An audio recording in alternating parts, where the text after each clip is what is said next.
ভাই আর অল্প কিছুক্ষণ পরে আপনি বিবাহিত। কি বলেন? থাক না, এতক্ষণ একটু মজা করি। হ্যাঁ ভাইয়া, এই জীবন অনেকের হাত ধরছো, বাকি জীবনটা একজনের হাত ধরে পার করো। হ্যালো এভরিওয়ান, আসসালামু আলাইকুম। কি অবস্থা সবার, কেমন আছেন সবাই? আমি সিফাত ফ্রম সিফু ভাই। বিয়ে শেষ আজকে 3 মাস আগে। আজকে আমি ভিডিওর মধ্যে বয়স দেওয়ার চিন্তা ভাবনা করছি। এতদিনে বাচ্চা নেওয়ার প্রস্তুতি পর্যন্ত শুরু হয়ে গেছে, আর এদিকে আমার বয়স দেওয়া শেষ হইতেছে না। যাই হোক, কি অবস্থা সবার? বিয়েটা হইতেছে আমগো সবার পরিচিত, সবার পছন্দের আয়াজ ভাইয়ের বিয়া। তো আয়াজ ভাইয়ের বিয়া যেহেতু, তো গায়ে হলুদ থেকে থাকার প্ল্যান, এটাই স্বাভাবিক। যাই হোক, গায়ে হলুদের দিন আয়া আমরা সবাই আয়াজ ভাইয়ের একটু হলুদ টলুদ মাইখা দিমু, এইটা ভাবছিলাম। কিন্তু আয়াজ ভাই কইলো হলুদ টলুদ মাওন যেত না, আমার সুন্দর শরীরটারে তোরা হলুদ বানাই দিস না, পরে তোর ভাবি কালকে আমারে চিনতো না। যেহেতু ভাবির কথা কইছে সেহেতু তাই না মা জাগা। এরপর আমরা হালকা পাতলা মিষ্টি টিষ্টি খাইলাম। মিষ্টি টিষ্টি খাওয়ার ফাঁকে দেখলাম যে ইস্তি ভাই নাচানাচি করতেছে, কারণ আজকে হলুদ, এটারে বলে বুঝান লাগবো এই নাচানাচি কইরা। জাগা এরপরের দিন সুন্দর করে রূপায়ণ ট্রেড সেন্টারে আমরা গেলাম গা আয়াজ ভাই আর সানিয়া ভাবির বিয়া খাইতে। আসলে এটারে বিয়ে কইলেও ভুল হইব, কারণ এটা ছিল একটা আক্ত অনুষ্ঠান, আর আক্ত অনুষ্ঠানের মধ্যে সুন্দর করে রুফটপের মধ্যে এত সুন্দর পরিবেশে একটা আয়োজন করছে, এটাই অনেক কিছু। আবার সাথে আছিল বাফেট খাওয়ান, আর বাফেট খাওয়ান মানেই তো হইতাছে ভরপুর খাওয়া। তাই আমি ঘুরে ঘুরে দেখতেছিলাম বাফেটের মধ্যে কোন কোন আইটেমটা ভাল লাগবো, কোন কোন আইটেমটা খাওয়ান যাইবো। এর মধ্যে দিয়ে দেখলাম যে বউ আইছে আজির, বউর আশেপাশে কোনো মানুষজন নাই। আমি ভাবলাম যে কিরে ভাই, বউ আইয়া একলা একলা ঘুরে, এটা আবার কেমন সিস্টেম? আসল কথা হইলো বউ দেওয়ার কারোরই টাইম নেই, কারণ আজকে বাফেট খাওয়ান, তার মানে হইতেছে সবাই ইচ্ছা মতো খাওয়া দাওয়া করবো। এন খাওয়া ছাড়া কোনো কথাই চলতো না, আগে খাওয়ান পরে সব। জামাই আবার আগে দুই একটা খাবার গ্যাপ শট করে মাইরা দেখতাছিল খাবারের টেস্টটা কিরকম।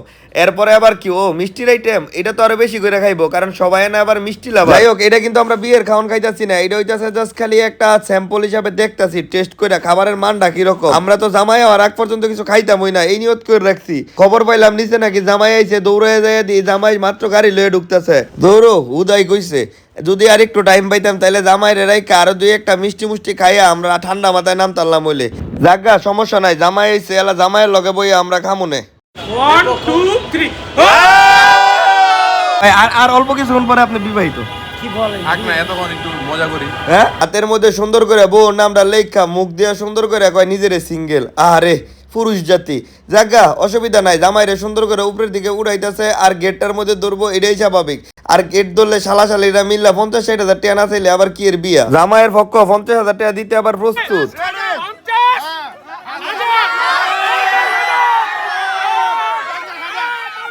আরে ভাই এত টাকা দিলাম তারপরও আমার ঢুকতে দেয় না। জামাইয়ের বক্তব্য এটাই ছিল, জামাইরে ঢুকতে দেয় না। জামাই সুন্দর করে রেস্ট নিতে বয়ে রয়েছে। আর এদিকে ব্রাহ্মণবাড়িয়ার এক বড় ভাই আমার ডাকিয়া কইতাছে, এটা যদি গেলে আমাকে ব্রাহ্মণবাড়িয়া হইতো রে, তাহলে আর পাও একটাও থাকলো নইলে এত না আবার গেরো গিয়ের কথা হইতো। জায়গা এটা শোনার পরে আমগো বড় ভাই আয়াজ ভাই সাহস পাইয়া গেছে গা। এরপরে ধাক্কা ধাক্কি কইরা সুন্দর করে ঢুকে গেছে গা এবং স্টেজের মধ্যে উঠা পড়ছে। এই স্টেজটার মধ্যে উঠার আগে ওনার 50 টাকাও খরচ হয় নাই, কারণ গেটের মধ্যে বেশি যাতাযাতি করার কারণে 1 টাকাও না দিয়ে সুন্দর করে স্টেজটার মধ্যে উঠা হাসি মুখে একটা সালাম দেওয়ার পর সবাই সবকিছু ভুলে গেছে গা।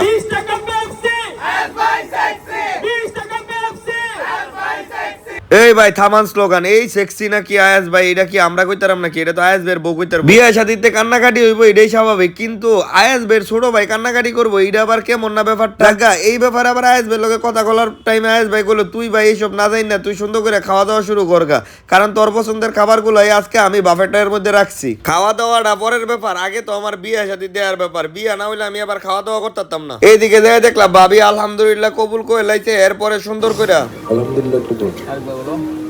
আলহামদুলিল্লাহ কবুল। যাক আলহামদুলিল্লাহ, আয়াজ ভাই আর সানিয়া ভাবি এখন জামাই বউ। ফাইনালি তারা দুইজনের প্রেমের পূর্ণতা পাইলো। বিয়ে শাদী হইতেছে একটা পবিত্র জিনিস, যেটা কিনা সবার সম্মতি, আল্লাহ পাকের ইচ্ছায় সুন্দর একটা মানুষের সাথে হয়। আর আয়াজ ভাইও ঠিক এমন একটা মানুষ যে কিনা তার পছন্দের মানুষটাই বিয়ে করতে পারছে। এটা কয়জনই বা করতে পারে? যাক আলহামদুলিল্লাহ, তারা সারা জীবন সুখে থাক, এইটাই চায়। আর এইদিকে জোহেব ভাই খেজুর খাইতে খাইতে বললো, আয়াজ ভাই লেগে একটু দোয়া করেন। দোয়া করব না, ওর লেগে আমার বিয়ে করতে হবে। কি বলেন? কান্দে ক্রাইং হাসতেছে, এখনো কাঁদতেছে। ভাই আসসালামু আলাইকুম। আসেন। ওর হাতের জন্য গোলাপের মালা বানাই, আমরা দুইটা ফুল ওটা দিতে বল। ইয়েস ভাইয়া, হ্যাপি নাকি?